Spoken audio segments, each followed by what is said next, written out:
Ashutosh Kumar.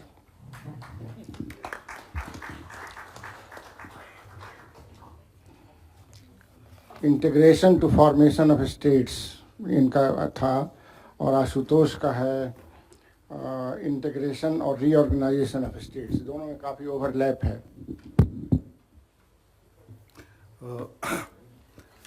First of all, let me thank this Central University of Haryana, India, in collaboration with the Hans Cyril Foundation, to invite me for this very important conference, Federalism in Times of Crisis.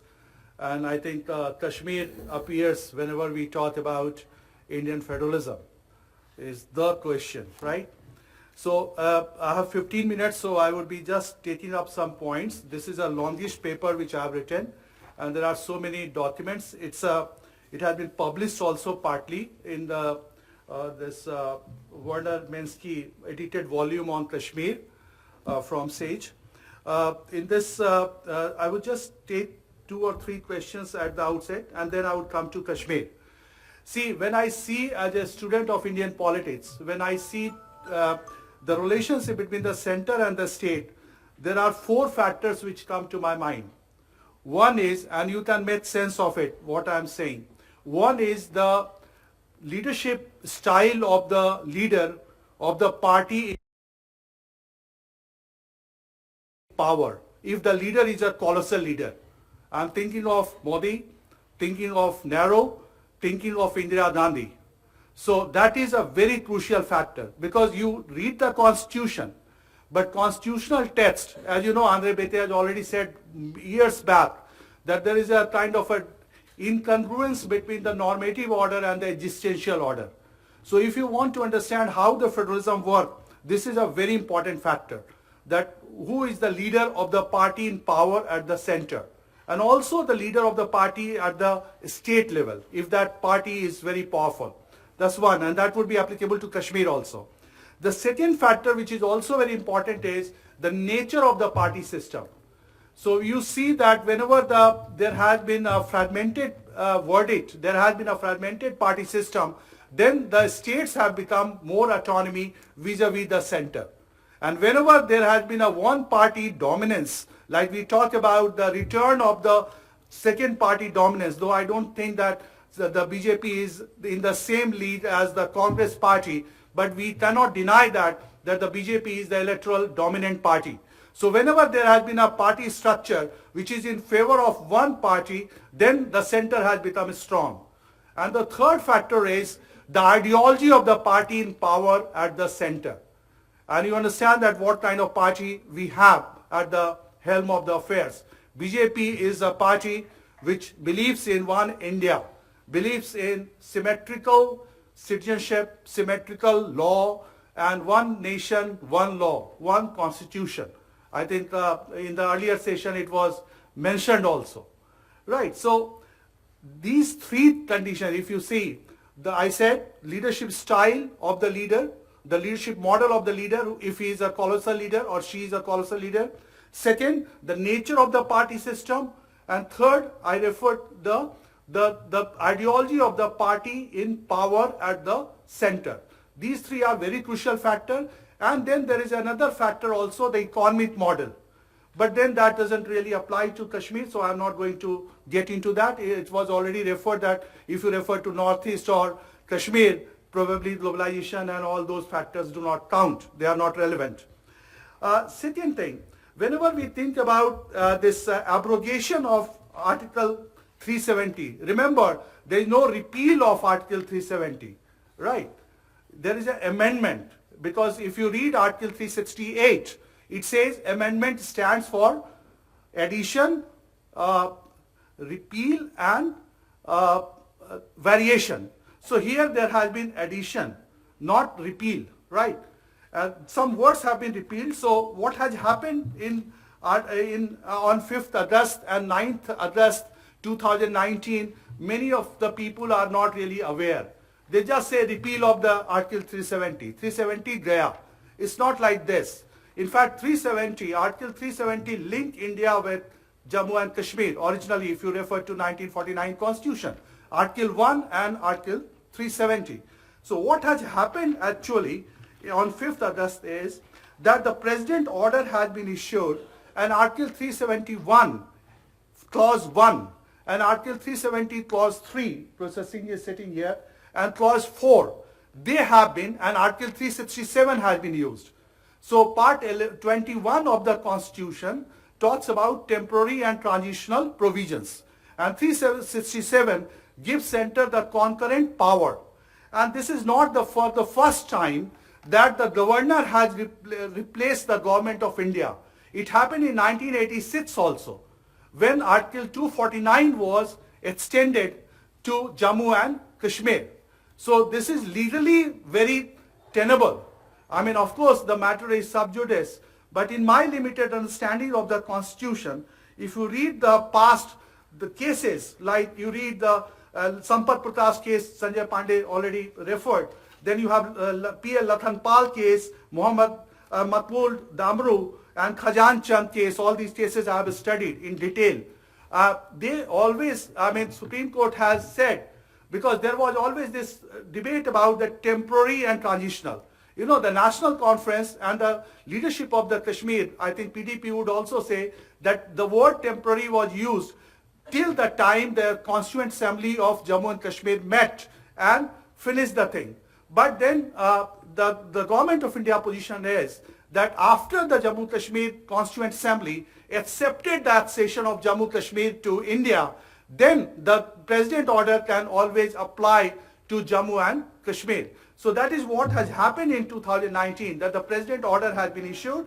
And as far as the Jammu and Kashmir becoming union territory, that has been done under Article 3 and 4, which is constitutionally allowed, that the bill can be there, and the consent, the only clause in Article 3 is that the opinion of the concerned state legislature has to be taken. But the opinion of the concerned state legislature is not binding on the President.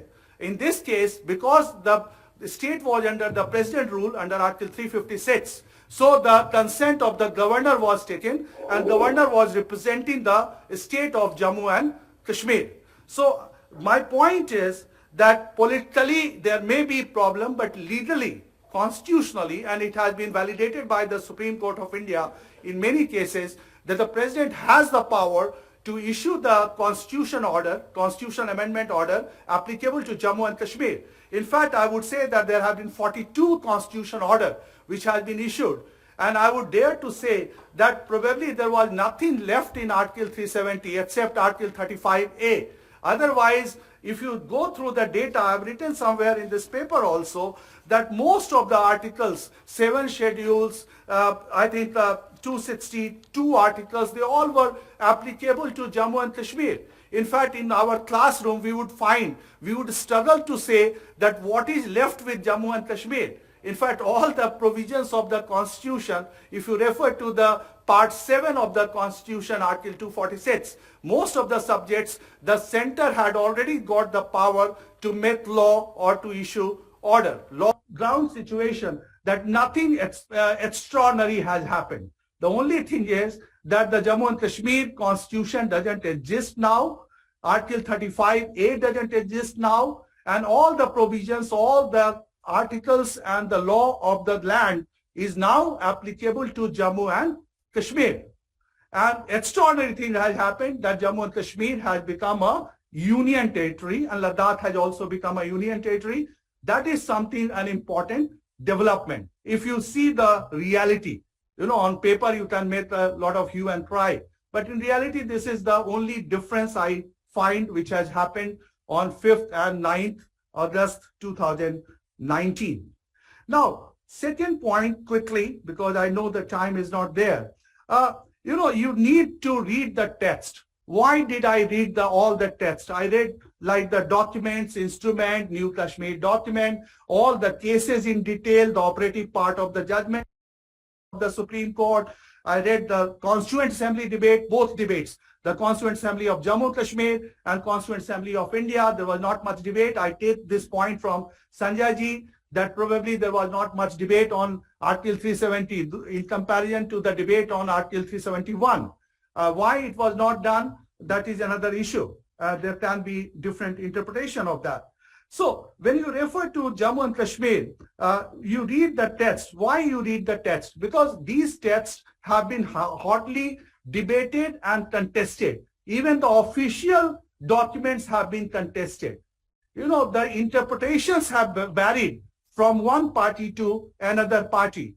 Even the instrument of accession, whether it was signed on 27th or it was signed on 28th October, where the armed forces went before the accession of instrument of accession was signed or afterwards, you know, this has been now proven that the instrument of accession was signed before the Indian security forces went there. It is available on the internet also. Nayak has posted it, Mountbatten signature.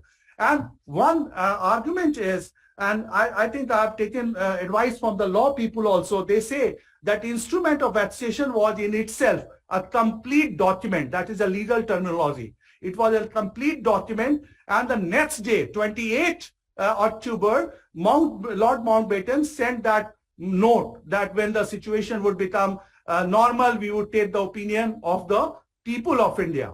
But then before that, the instrument was signed a day before, and it was the same instrument which was signed by so many princely rulers. It was the same text and same wording. So, and the king was, as you all know, Maharaja of Kashmir was the sovereign of Jammu and Kashmir, as was the case with all the princely rulers. I'm just talking in a pure legal terms. Now, in political terms also, you should see that when instrument of accession was signed, Sheikh Abdullah, who was supposed to be the most popular leader, he was very much present in the Nehru's house.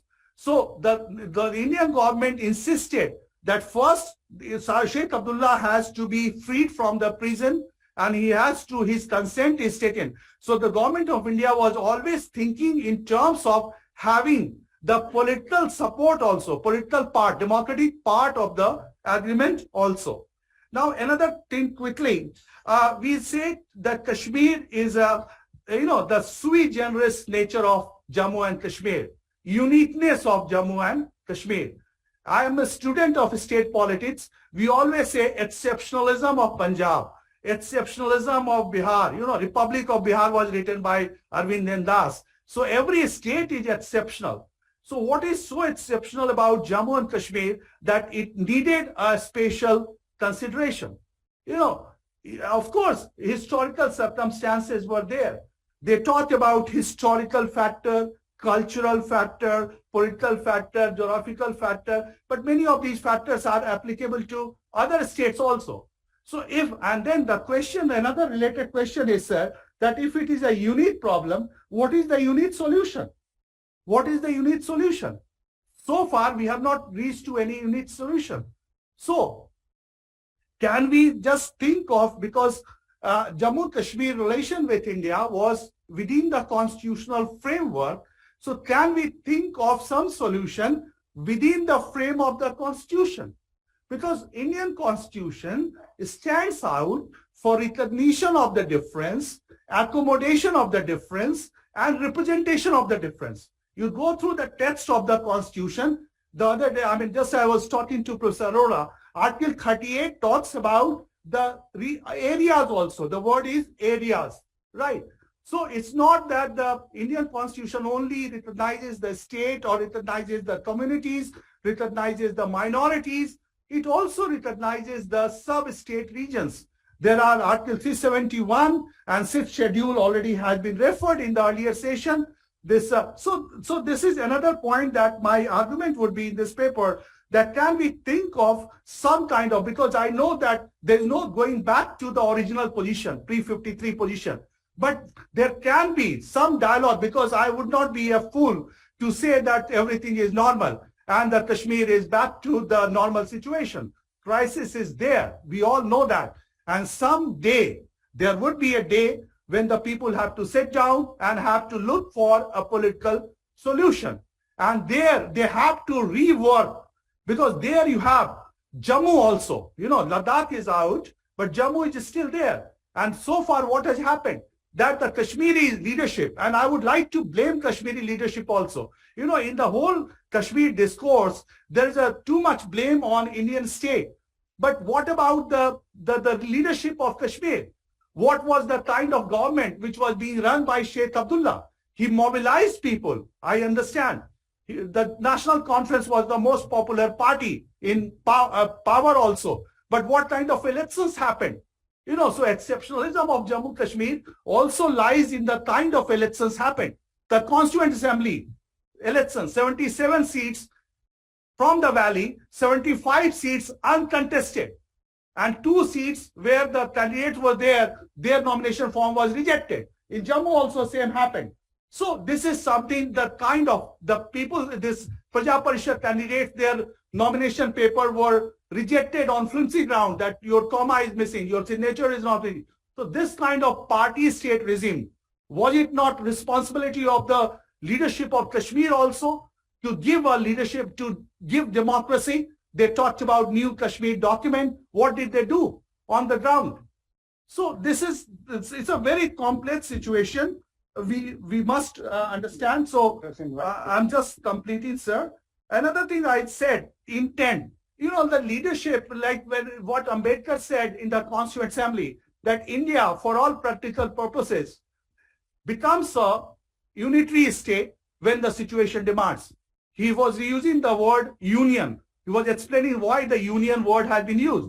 He said Indian state is indestructible. States are also indestructible. It's unlike America, right? So the states are destructible and union is indestructible. And second thing, which Asaji also said, it's a holding together. It's not coming together federation. Indian state is not a result of any agreement where the federating states surrender their sovereignty and they formed United States of India. So there has been a concern. And remember, last point, sir, Indian state is a very security conscious state. You read Article 19, you read Article 25, there has been a partition anxiety. So to think of going back to 353 is impossible. So what can be done is to rework the framework, the asymmetrical framework, which is still working in Northeast. In 87, you had the Mizoram thing. So why not we continue? And there is a shift in the federal ideology. I mean, the reference was made about the states and the demand for new states. So there is much more tolerance. There is much more confidence in the unity and integrity of India. But remember all those 3 factors which I referred. The ideology of the leader at the helm of the party, the ideology of the party in power at the center, and the nature of the party system. Okay. Thank you, Ashutosh. Before the questions begin, let me make a brief point. You said Article 370 does not exist. No, I said, yes, sir. I said it's not repealed. It's not, that's right. It's not said that. repealed. It is deoperationalized rather than abolished. It's the same article.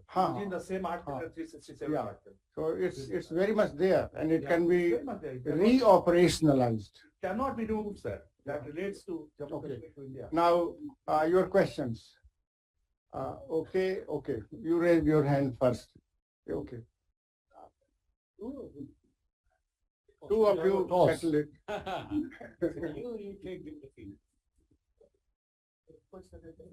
Hello. Yeah, Mr. Sanjeev Arora. Mr. Sanjeev Chopra, sorry, sir, my own director. Oh, I see.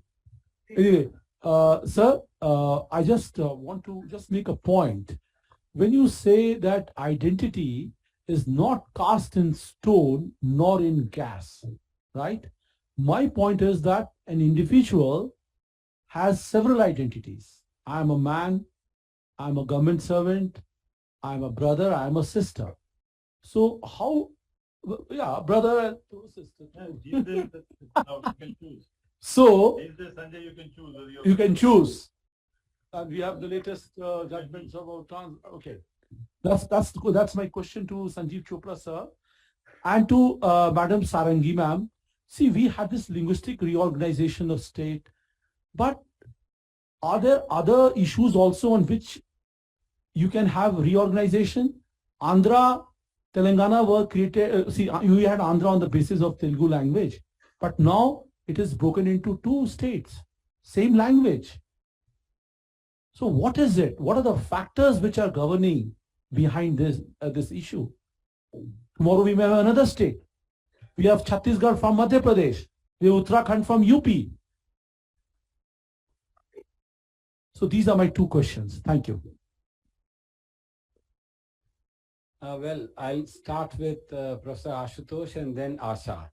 Sanjeev sir, storyteller से क्या कोई सवाल पूछेगा? No. All things that I've said are based on a reference. I know. Please. But it was so enjoyable. Okay. One almost felt like listening to a story. Ashutosh ji, on 35A, the problem with 35A is that it is not Kashmiris, but people of Jammu and Ladakh who are demanding it. 35A basically defines your status as a resident of the area. 1927 order. Yes, and the people of Jammu say that no one will go and buy land in Kashmir Valley because of very obvious reasons, insurgency and all. But there is no such problem in buying land in the Jammu. So it is Jammu which is overwhelmed. Similarly, the Ladakhis are demanding 35A as well as restoration of their assembly, elected assembly, and statehood. So, and then there are so many other states. I mean, Himachal, Uttarakhand, Northeast, where outsiders cannot buy land and property. So what is the big deal about it? Another point, Asha ji, since you want me to bring in about nationalism and multinationalism and sensitivity in India about being called a diverse multinational state, Russia, for all the faults that you can count, it is neither coming together nor holding together, but a putting together federalism, which means coercive methods to create a federation. But for all that, Russia, the preamble of Russian constitution calls it a multinational state. All right. There are many other things, and I know that these things are just on paper.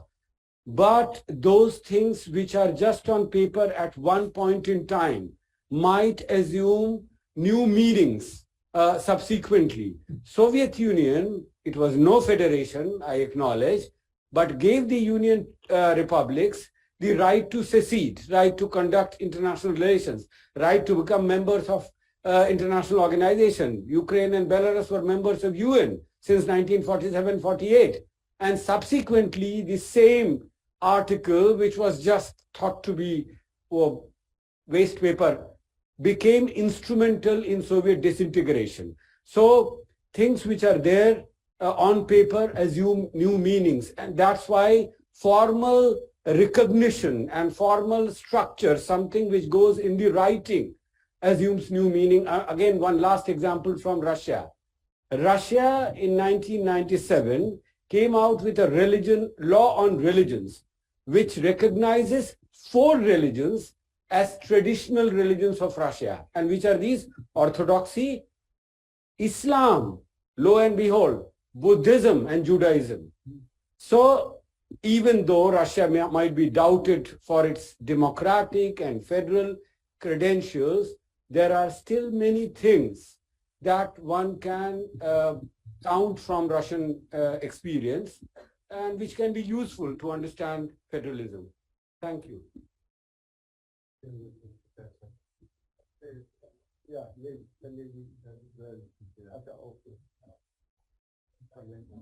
Thank you. I have a couple of questions to Ashutosh to consider. One, you mentioned about the ideology of the BJP for one nation, one culture, one vision, one that. Now, do you think that given the diversity of India, cast in stone, if I use his word, do you think that such an ideological hegemony is possible, defying India's diversity? don't you think diversity will be a limit, will be the limit to such political exercise? And the second is, of course, very common sense political science knowledge. All states, don't you think all states are security concerned, not just India? India, all states are security concerned because without that, state sovereignty does not mean anything. Thank you.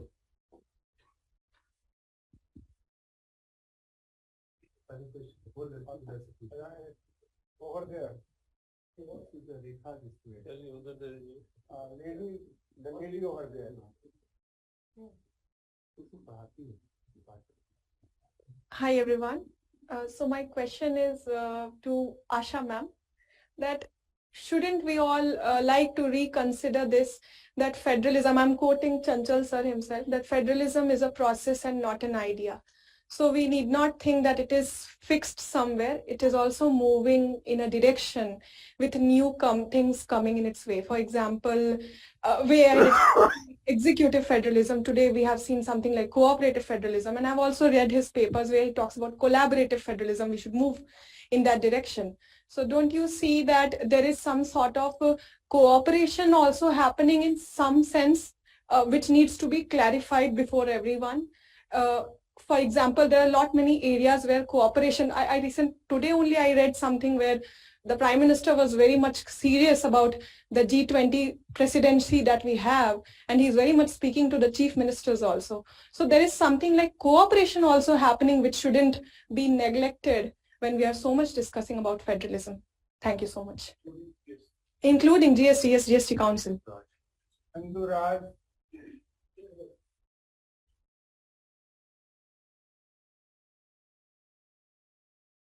This is not a specific question to any of the paper presenters, but question to be really looked into, namely the regional aspirations which have been taken care of and new states which have formed. They have not actually dissipated or closed the chapter on new states which are still required to be formed. For example, in Orissa itself, many people would be knowing there's a demand for a Koshala state which would be on the western exteriors of the state for a long, long time, even much before Jharkhand or Chhattisgarh were made. Similarly, Professor Ashutosh knows and has done much work on this field also, that in Punjab itself, despite Punjab being created into a new state from Himachal, there is a lot of divergence between the people of Majha or for that matter Doaba.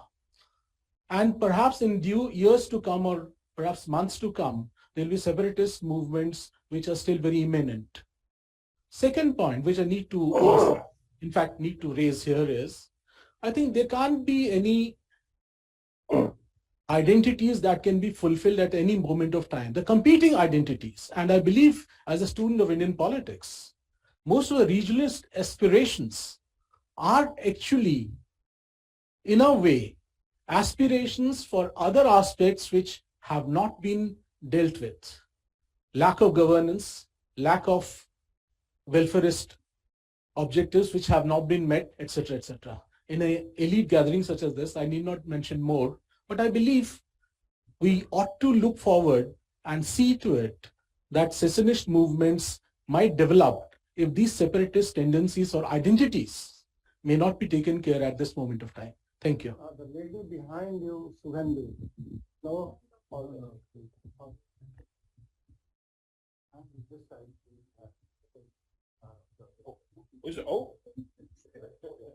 Thank you. Thank you all three for very, very stimulating presentations. I have a question basically for Mr. Chopra and for Asha.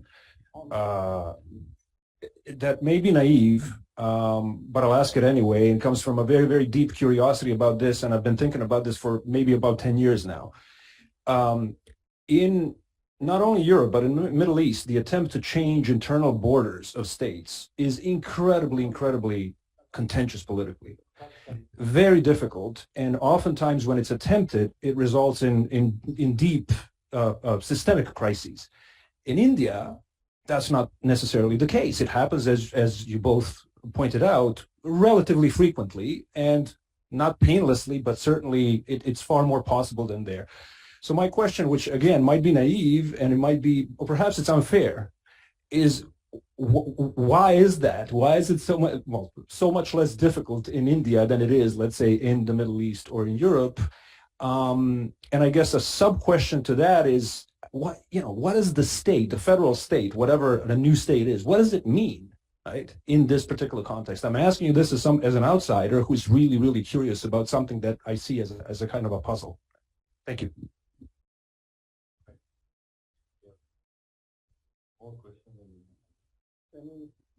Any more questions?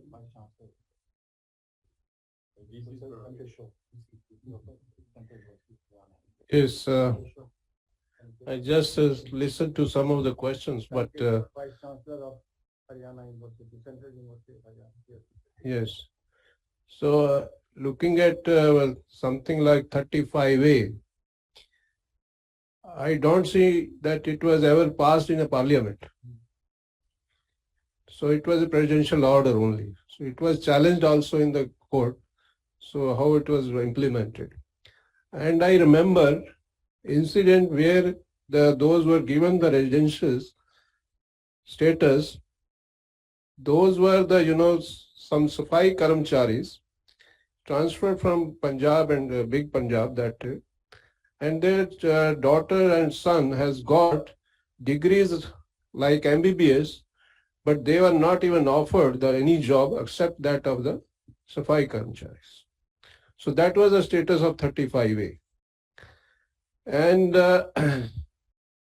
just if I look at what we have been discussing, if we come out of the electoral politics, that every time we look at our votes, then what kind of relation between the state and nations is there, then these problems will be there.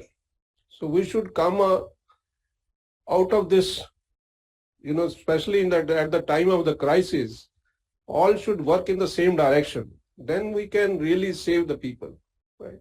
So that is my point, that we should see that whosoever the Prime Minister or the Chief Minister, they should not look for their votes only, right?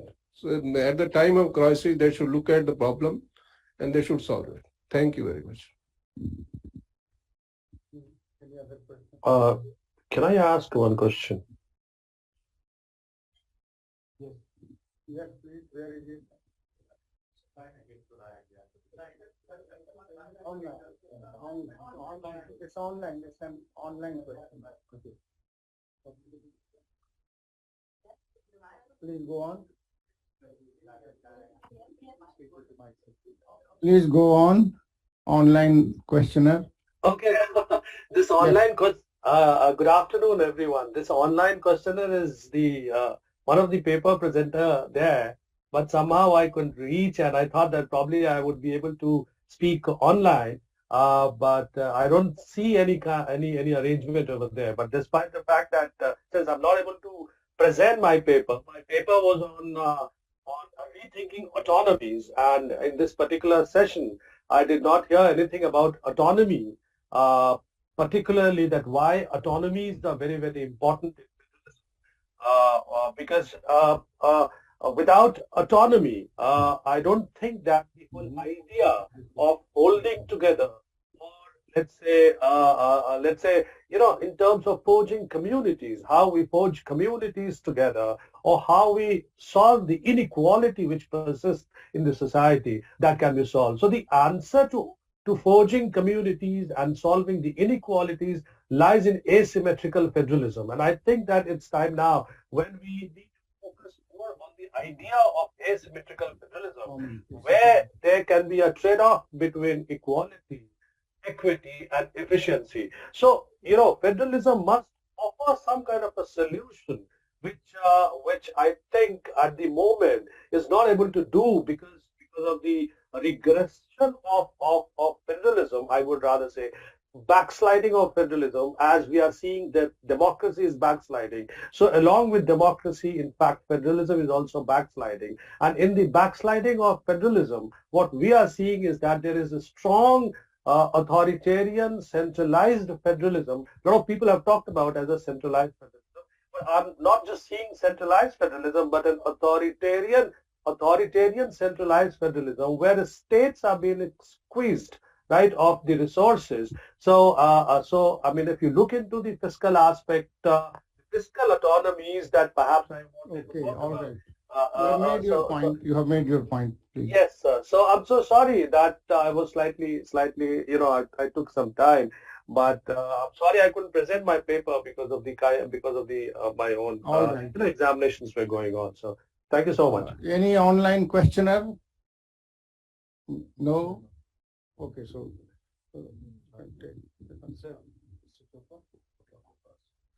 Okay, thank you. You see, Mahesh, and for everyone here, you see, I talked about fluid identities. For instance, there was no such thing as Uttarakhandi before Uttarakhand was made. People were Kumaunis or they were Ghadwalis. It's an identity which gets created. But nobody from Braj or Awadh or Bihar can claim to be Uttarakhandi. Right? So that's the meaning of when I say that it is fluid, it is not cast in stone. So Jharkhandi identity, Chhattisgarhi identity, so all these identities get created over a period of time. And even after they are created, the Kumaoni identity has not been given up. The Ghadwali identity has not been given up, right? So a lot of identities come over a period of time. And within the same identity, like the question that was raised to Ashaji also, I mean, how did Telangana become a state? But at that point of time, Telangana became an identity. So identities change over a period of time. Identities are a function of several factors. And India has always been a state where multiple identities have been celebrated. Now that brings me to your question that why is it so easy for India to accept so many states? And to that I'll give you the answer from the most canonical, from the text of India, which is I think most widely read. Said to be most widely read. I don't think it has been read. In fact, no text is read. If all the Bibles and Gitas of Quran in the world had been read, for that matter, even the Communist Manifesto, the world would have been a different place. But these are all documents which are kept. But let me tell you that the very first slok in the Bhagavad Gita, which is a very important text for India, is Dhritarashtra is asking Sanjaya, who is the observer in the war, tell me, O Sanjaya, which are the armies which are fighting on the Kaurava side and which are the armies which are fighting on the Pandava side. Which means that in our construction of Bharatvarsh or Jambudvip, we've always recognized that there'll be many, many, many states. There'll be many, many, many areas. So you have the Kosal, you have the Malayas, you have the Cholas, you have the Gandhar, you have everybody, you have the Kekais. So, so this aspect that even the concept, I mean, from where we derive a name Bharat, that Bharat is actually so many states, so many territories, so many kingdoms, so many languages. So this recognition has been there in this country since times immemorial. So actually you have to connect the civilizational state of India with the states of India as it has evolved. I mean, so in that context, it is very easy for us to recognize this and to celebrate this and to therefore accept it. This is not the case with many other regions of the world. So this civilizational connect is something that I've referred to in my book also, but we can discuss this at a later length of time. Thank you very much. Yeah. Okay. Thank you. Thank you for all the questions, excellent questions. And my regret is that had I got time to read parts of my presentation, maybe these questions would have been answered. To start with Mr. Mahesh's question, whether we have moved beyond the language as a criteria for reorganization, which seemed to be earlier the case in the 50s and 60s until the 70s. I would say yes or no, because language is not simply understood as an instrumental communicative category, but also a larger cultural category. In fact, the way in which language has been defined, philosophically, conceptually, theoretically, empirically, is always in association with the term of culture. And culture, as you know, is a very vast term. You define it as a way of life. There's so many different ways in which the term culture is understood. So even earlier on in the 50s and 60s, when reorganization happened, and why is it that only 14 states were carved out of 28 states with 14 languages which were then introduced in the 8th schedule? The idea was not simply that one state, one language, which actually Ambedkar opposed. With that, you were creating a newer hierarchy. But idea was also how best you can provide a structural principle and move beyond religion, which had already proved to be divisive, and Nehru was very particular about it, and therefore he took so long to accept the linguistic criteria. In case of Telangana, for example, the first state, which started in 1948 to ask for a separate statehood, actually was the last one. It took so long, almost 6 decades. Why?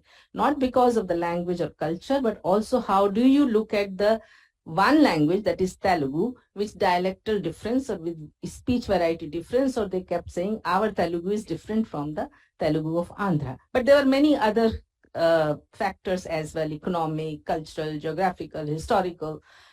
So I think we have to therefore look at language as being just one of the factors, not the sole factor. This connects me to Sanjay's question on, I know, you love Russia. We all loved Russia from the bottom of our heart until it attacked and invaded Ukraine. Nehru, of course, who could be more excited about Russia than Nehru? So when Nehru acceded to the reorganization of his states, he was also very perturbed because Russia was right there, 1917, and Russia had also reorganized its borders and boundaries internally on the basis of the language, but on language as a nationality principle, which means it had an idea of a separation, of a sovereign status, so inherent in it. And Nehru was not at all comfortable with that. So Mr. Bhaviskar, who was his secretary, he asked Mr. Bhaviskar, though I am accepting the language principle and I look up to Russia as my model for state socialism, welfarism, and so on and so forth, planned economy, so language is also important for the understanding of culture. You go and look at Russia and come back and tell me, maybe I'll change my views. What did Mr. Bhaviskar say? His note is attached in the SRC report at the end. Mr. Bhaviskar comes back after looking at Russia and says, sir, over there language principle is in terms of nationality. You don't want to divide India into several pieces. That's where it ended. So Russia was a model, but with caution. So I want to add one thing. You see that in 1960s, when the sole agitation for the linguistic reorganization in Bombay was taking place, at that time, one of their prime ministers, somebody was here, and both the Communist Party of India and Congress were opposed to the reorganization of Bombay on linguistic lines. So at various points of time, the CPI especially has changed its position